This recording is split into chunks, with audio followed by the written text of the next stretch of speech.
Hey, it's Sam, and I'm making today's video about the planetary exchange between Mars and Saturn. So when Mars and Saturn exchange, it's pretty tricky because Mars and Saturn have a sort of opposite relationship with each other. When Mars and Saturn interact, either by conjunction or aspect or exchange, generally speaking, Mars gets the better of it, you would say, because Mars is actually exalted in Saturn's sign and Saturn is debilitated in Mars' sign. So think about it, right? Saturn is debilitated in Aries, so that restless, destructive, impulsive nature of Mars really debilitates Saturn energy. But Mars is elevated by Saturn because that cool, steady, calculating nature of Saturn actually elevates Mars and makes it so that the impulsiveness of Mars becomes something that we learn from. So this is a general way to understand the association. The impulsive nature of Mars destroys the structure that Saturn is trying to establish, but the structured, focused, cool, and rational quality of Saturn actually elevates the impulsive nature of Mars so that the destruction is not so random. Mars is always about destroying something, but we need to be strategic about what we're destroying and obviously choose our battles wisely and choose our battles based on the lessons we've learned from the past, which is Saturn. Because Saturn is the energy of remembering our mistakes, remembering the times we made an idiot of ourselves and made a fool of ourselves and we don't want to repeat it. So that's a good energy to bring into Mars areas of life. Instead of just running off sort of half-cocked, blowing up about something, we would be like, oh, I remember the last time I did that. That was pretty stupid, right? But again, conversely, when Mars is in Aries, we just think impulsively. We just act impulsively based on our fears. Because now, remember, Saturn is about fear and trying to control situations based on our fear and stress and make a commitment to something. And it's better that we're slow and rational with those things, or that we're careful and that we sort of go back and forth like in Libra, where we ponder it and think about it and hesitate before we dismantle all of our structure and all of our plans. But again, in impulsive Aries, that strategic quality of Saturn that wants to have a good plan and wants to focus and wants to be calculated gets blown up. Heck with it. I'm angry now. And we have this sort of tantrum, this sort of, we sort of blow up and it destroys the structure. So understand that. Now when Saturn and Mars exchange, which means when Saturn is in Mars' sign and Mars is in Saturn's sign, it really brings those two energies together. It glues them together. Now, when planets exchange in general, it really benefits both planets in the long run. Because the exchange, it's a good way to look at it is it's like let's say that you're living in someone's house and they're also living in your house. This is a way to understand the planets in different signs. It's like they're occupying each other's domain, right? Like Mars rules Scorpio. It's like he's the owner of that property. If Saturn goes into Scorpio, it's like Saturn is living on Mars's property. If Saturn goes into Aries, it's like Saturn is living in Mars's property. If Mars goes into Capricorn, it's like Mars is living in Saturn's property or Aquarius. So when you get planets living in each other's property, well, they're going to get along. Well, here's the thing. They're going to cooperate. Think of it this way. Even if they don't get along, like even if they're mortal enemies, like let's say the Sun and Saturn, if you get an exchange between the Sun and Saturn, even like mortal enemies, then they're going to at least try to be cooperative, because it's like if you're living in your enemy's house and they're living in your house, it's like you have each other in check. It's like you're both pointing a gun at the other one. Or if you blow up my house, I'll blow up your house. That's the worst thing that can happen, is when you get two enemies two planets that are enemies with each other. When you get planets that are friendly with each other and they exchange, well, then it's really good because they share a lot in common. Planets that are enemies don't share a lot in common. That's why they're enemies. They're very different. But on the things that they do share, when they exchange, they are greatly supported. So with the exchange especially, what the planets share become supported. So again, obviously when planets share a lot, when they're good friends, like let's say the Sun and Jupiter, that's always a good exchange because they share a lot in common. Venus and Mercury, very good exchange. They share a lot in common. Moon and Jupiter.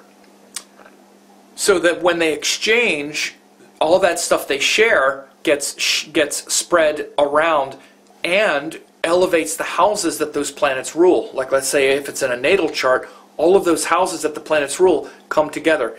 Again, now when they don't get along very well, the houses they rule still get supported because of the principle I just mentioned. Because if you blow up my house, I'm going to blow up your house, so I'm going to preserve your house. Right? I'm going to make sure. But in doing so, we're going to fight all the time if we don't get along very well. So there'll be all this struggle back and forth around the things that the planets don't agree on, but eventually the things will work out. For instance, Mars-Mercury, when they exchange. Mars-Mercury are not very friendly. Venus-Jupiter, not very friendly with each other. So the things where, let's say, Mars and Mercury don't agree, they will be points of contention. Like, for instance, strong opinions, which is Mars, and details and flexibility, which is Mercury. If they exchange, these things wind up being conflict, or an inner conflict with the person, but the houses and the things that they're both trying to do wind up moving forward. So back to Mars-Saturn. What do Mars and Saturn both share? Well, they're both tamasic planets. They're both about destroying something, preserving something. They both want to preserve our life. First of all, that's what the tamasic energies are for. They want you to survive.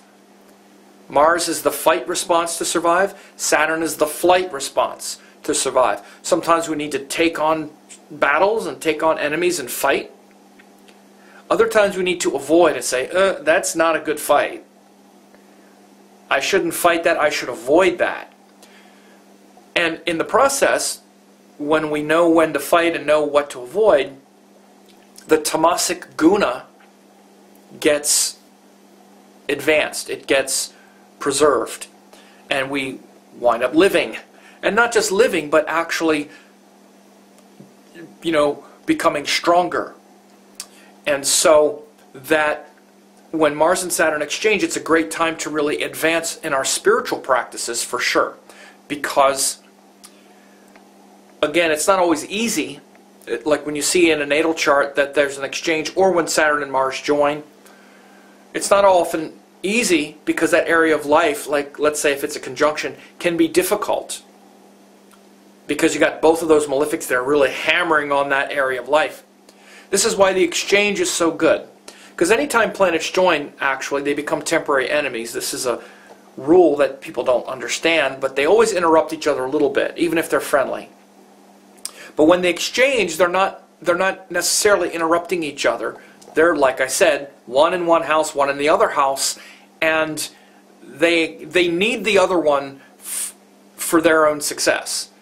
Like, if you're Mars and you're in Capricorn, then you need Saturn for your success because Saturn is your landlord. If you're Saturn and you're in Scorpio, then you need Mars for your success. So those things where they agree will get strengthened, and the things where they disagree will not. So both Mars and Saturn share the agenda of wanting to either avoid trouble or fight trouble, but both of them are oriented towards handling trouble. So if we get an exchange of Mars and Saturn in a natal chart or in the sky, it's a time when we're really focused on problems and fixing them. And again, like I said, what you wind up getting in aggregate is Mars taking on the fight and benefiting from Saturn's determination. That's kind of the aggregate energy between the exchange between the two. And what gets a little bit compromised is Saturn's structure. Saturn's long-term focus gets a little bit more undermined by Mars is willing to keep fighting until we're finished. So when you get Mars and Saturn together, there's more destruction than there's cohesion, because Saturn is about the cohesion and the consistency. But the influence of Saturn keeps a certain amount of cohesion together, because Mars might just blow everything up and say to hell with it. That's actually the nature of Mars, and that's the problem of Mars. It's just blowing things up just because I'm frustrated.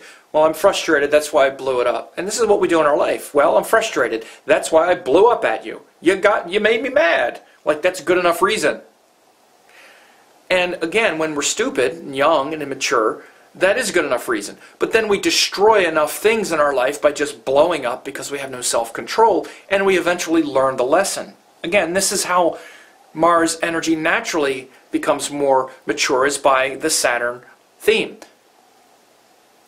It's better if we learn it quick.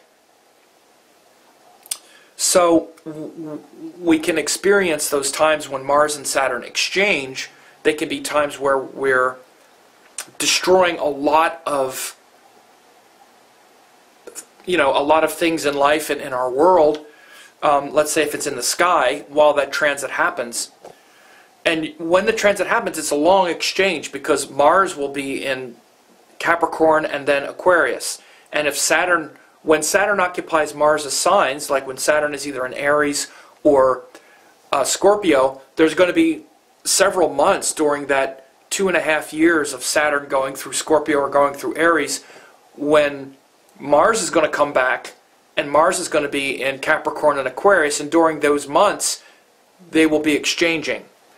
And those will be times when we're really working through and destroying things that are stuck, and staying with it until it gets destroyed, or at least something gets destroyed. And on the other side of that destruction, we see something more clearly, hopefully, than we saw it before. We can see this culturally or whatever, but it's good to see it personally as well when we get in those moments. So Mars-Saturn exchange, very interesting, and eventually we wind up, hopefully, destroying the right thing. When it's in someone's natal chart, they can have a lot of that. They'll live a life where they're always trying to destroy what's making them weak, and hopefully the planets will be well disposed to actually do that, rather than just destroy things like, happiness and relationships and health.